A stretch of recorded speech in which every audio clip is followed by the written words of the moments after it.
ልዑል ነው። 79 ዓመቱ ነው። ካለው የሀብት ብዛት አንጻር የዳይመንዱ ልዑል የሚል ቅጽል ስም ተሰጥቶታል። አፕልን ጨምሮ በርካታ ካምፓኒዎች ላይ አስደናቂ ትርፍን አትርፏል። ሜርሴዲስ ቤንዝ መኪናው በዲያመንድ የተሽቆጠቆጠች ናት። የግል ጀልባው በእጅጉ ማራኪ ከመሆኗ የተነሳ የጄምስ ቦንድ ፊልም ተሰርቶባታል። ኤርባስን ጨምሮ በርካታ የግል ፕሌኖችም አሉት። ፕሌኖች ውስጥ ኮንሰርት የሚካሄድበት ድል ያለ አዳራሽ አለ። ፈረሶች የሚመገቡበትና ውለው የሚያድሩበት ጋጣም በፕሌን ውስጥ ይገኛል። Imagine a private jet so extravagant it's got gold-trimmed bedrooms, a throne-like office, and a dining room for 14. All soaring high above the earth. ሰላም ውድ ቤተሰቦች፣ በዛሬው መሰናዷችን ላለፉት 40 ዓመታት ዓለም በአድናቆትና በክብር ስለሚያወድሰውና መኖርማ እንደሱ ነው ስለተባለለት ልዑል እናወጋችኋለን።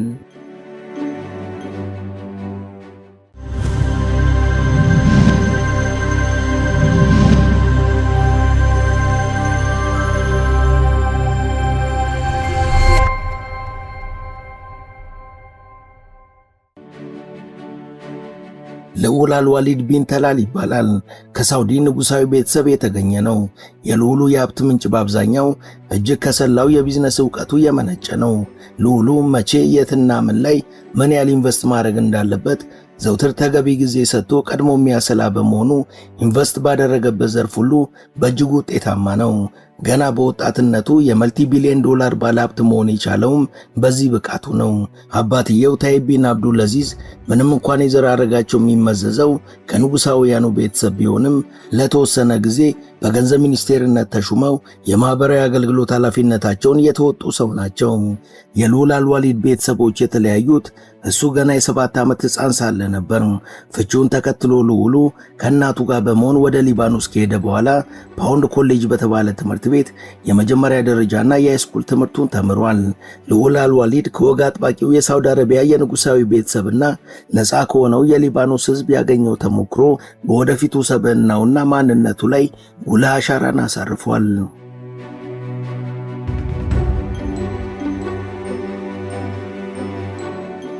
ልዑሉ የኮሌጅ ትምህርቱን በሪያድና በቤይሩት መሃል የጨረሰ ሲሆን በቢዝነስ አስተዳደር ነው የተመረቀው። የልዑሉን የአዋቂነት ሕይወት አቅጣጫ ሲዟል ተብሎ የሚነገረውና በወደፊት የኢንቨስትመንት ስኬቱ ላይ ቁልፍ ሚና ነበረው የሚባለው በ1974 ወደ አሜሪካ ያደረገው ጉዞ ነበር። ልዑሉ በወቅቱ ወደ አሜሪካ በመጓዝ በካሊፎርኒያ ሜኖዌ ኮሌጅ በቢዝነስ አድሚኒስትሬሽን የቢኤ ዲግሪውን ከሰራ በኋላ ወዲያውኑ በኮሎምቢያ ዩኒቨርሲቲ ደግሞ ማስተርሱን በማህበራዊ ሳይንስ በከፍተኛ ማዕረግ ተመርቆ አግኝቷል። የቢኤ ዲግሪውንም ሆነ ማስተርሱን ያጠናቀቀው ከተለመደው በአጭር ጊዜ ውስጥ ቢሆንም ከፍተኛ ውጤት ማምጣቱ ደግሞ ልዑሉ ለመረጠው የትምህርት ዘርፍ የነበረውን ተሰጥኦ የሚያንጸባርቅ ነው። ልዑሉ ለቢዝነስ ያለው ፍላጎት የተጸነሰውም በዚህ የአሜሪካ ቆይታ ወቅት ነበር። ልዑሉ በ1970ዎቹ መጨረሻ ወደ ሳውዲ አረቢያ ሲመለስ ሀገሪቷ በነዳጅ ምርት መንበሽበሽ የጀመረችበት ወቅት ነበር። ይህ ለወጣቱ ልዑል ወርቃማ አጋጣሚን ፈጥሮለት ነበር። ሰንቆት የነበረውን ህልምም ለቢዝነስ ከተፈጠረው አይምሮው ጋር ተዳምረው ለልዑሉ በሬና ገበሬን የማገናኘት ያህል የቀለለ ነበር።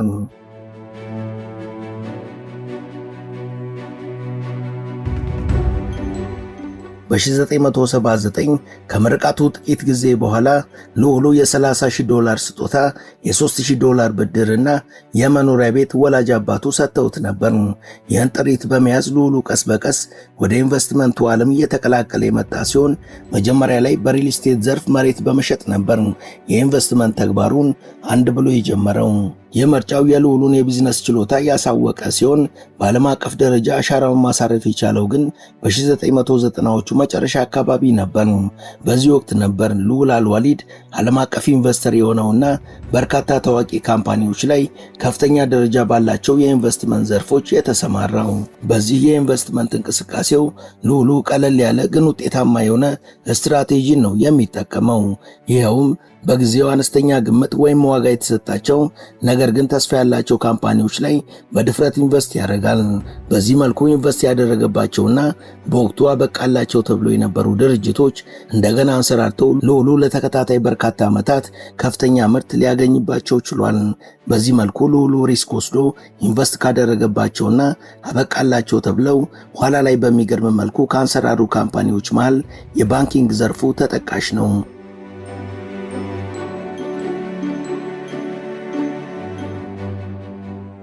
በ1990ዎቹ መጀመሪያ አካባቢ የባንኪንግ ኢንዱስትሪው ኪሳራ ውስጥ የገባ በሚመስል ጊዜ ልዑሉ እየከሰሩ ነው ከተባሉት አንዱ በነበረው የሲቲ ባንክ እናት ካምፓኒ በሆነው በሲቲ ግሩፕ ላይ $450 ሚሊዮን በድፍረት ኢንቨስት ያደረገ ሲሆን ከጥቂት ጊዜያት በኋላ ታዲያ ሲቲ ባንክ ከማንሰራራት አልፎ ከፍተኛ ትርፍ በየወሩ መሰብሰብ ሲጀምር ልዑሉን በበርካታ እጥፍ ማትረፍ ችሏል።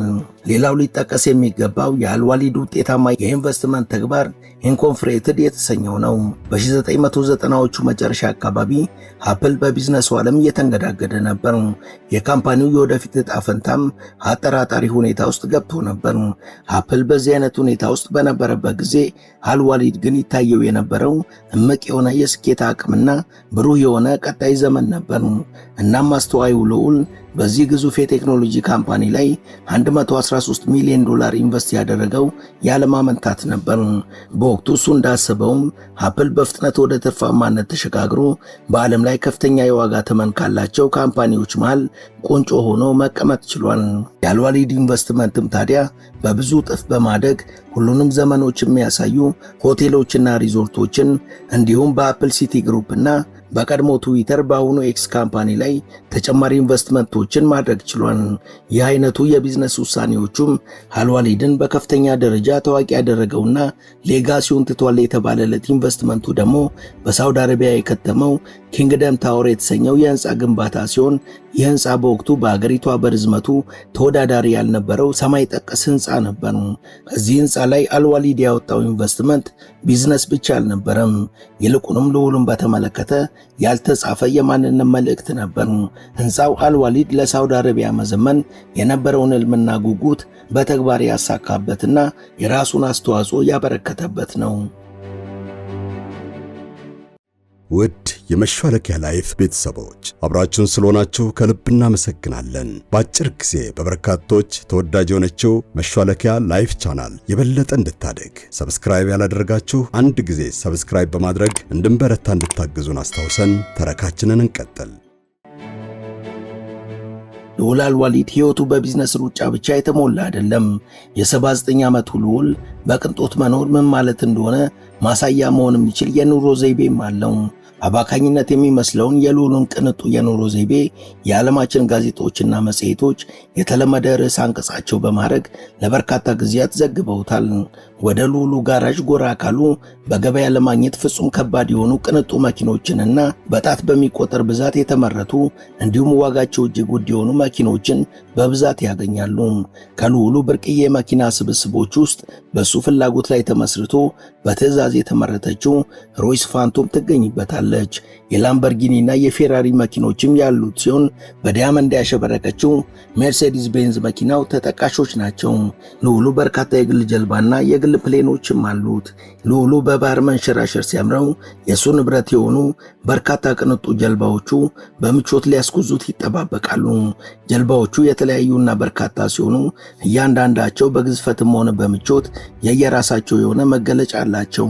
ከጀልባዎቹ መሃል እጅግ ታዋቂ የሆነችው ዘኪንግደም ኤስኬአር የተባለችው ስትሆን በአንድ ወቅት በዶናልድ ትራምፕ ይዞታ ስር ነበረች። ጀልባዋ ልዩ ከመሆኗ የተነሳ በጄምስ ቦንድ ኔቨር ሴ ኔቨር አጌን በሚለው ፊልም ላይ ለቀረጻ የተመረጠች ናት። 80 ሜትር ርዝመት ያላት ይቺ ጀልባ የባህር ላይ ቤተ መንግስት ናት ቢባል ማጋነን አይደለም።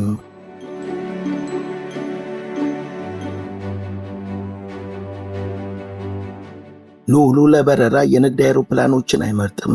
ይልቁንም እንደ ፍላጎቱ የተመረተውንና የግሉ የሆነውን ቦይንግ 474 አውሮፕላኑን ለጉዞ የሚጠቀም ሲሆን አውሮፕላኑ ባጭሩ መብረር የሚችል ቤተ መንግስት ነው ማለት ይቀላል። በዚህ አውሮፕላን ውስጥ ሁሉም ነገር ይገኛል። ከቅንጡ አልጋ እስከ የኮንሰርት አዳራሽ ሁሉም በእጁ ሁሉም በደጁ የሆነ አውሮፕላን ነው። ከዚህ በተጨማሪ ልዑሉ በአንድ ወቅት $500 ሚሊዮን በማውጣት ከዓለም ትልቁ የሆነውን ኤርባስ A380 የተባለውን አውሮፕላን ገዝቶ ነበር። አውሮፕላኑ በልዑሉ ፍላጎት የተሰራና እጅግ አስገራሚ የሆኑ ክፍሎች ያሉት ነው። ከእነዚህ ውስጥ ተርኪሽ መታጠቢያ የሚገኝበት እንዲሁም ፈረሶች የሚመገቡበት ውለው የሚያድሩበት ጋጣም የነበረው ነው ይባልለታል። ልዑሉ ጥቂት ጊዜያትን ይህን አውሮፕላን ከተጠቀመበት በኋላ ማንነቷ ይፋ ላልሆነ ገዢ ሸጦታል። ከዚህ በተጨማሪ ልዑሉ እጅግ አስገራሚ የሆኑ ግዙፍ ሜንሽኖችና ሪል ስቴቶችም አሉት። በበርካታ የዓለም አካባቢዎችም ለቁጥር የሚታክቱ ሪል ስቴቶች ያሉት ሲሆን ከሌሎች መሰል ቢሊዮነሮች የተለየ ዲዛይን ያለውና በባህላዊ የግንባታ ዘይቤ የተሰራ ቤት ነው። የልዑሉ ዋና መቀመጫና መኖሪያ የሆነው በሪያድ የሚገኘው ኪንግደም ሴንተር የተባለው ሰማይ ጠቀስ ህንፃ ነው። ህንፃው በርካታ ወለሎች ያሉት ውስብስብ ህንፃ ሲሆን ሙሉን የሪያድ ከተማ ትዕይንትን ከአንድ ቦታ ሊያሳይ በሚችል ሁኔታ የተገነባና የግል ሊፍት ያለው ነው።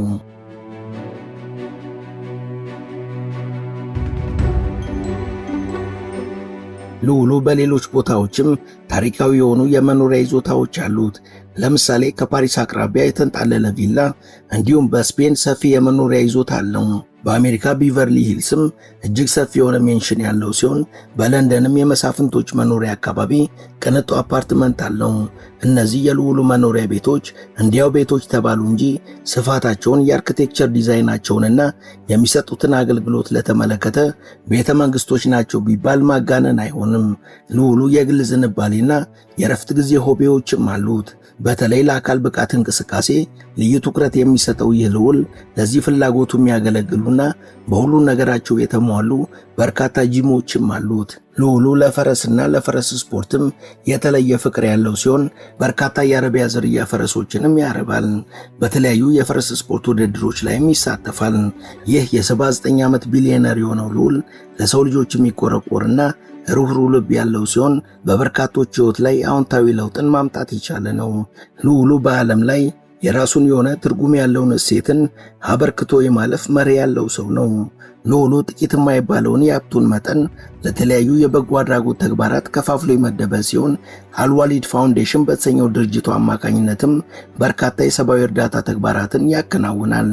ሌሎች ተመሳሳይ ተግባር ላይ የተሰማሩ ተቋሞችንም ይደግፋል።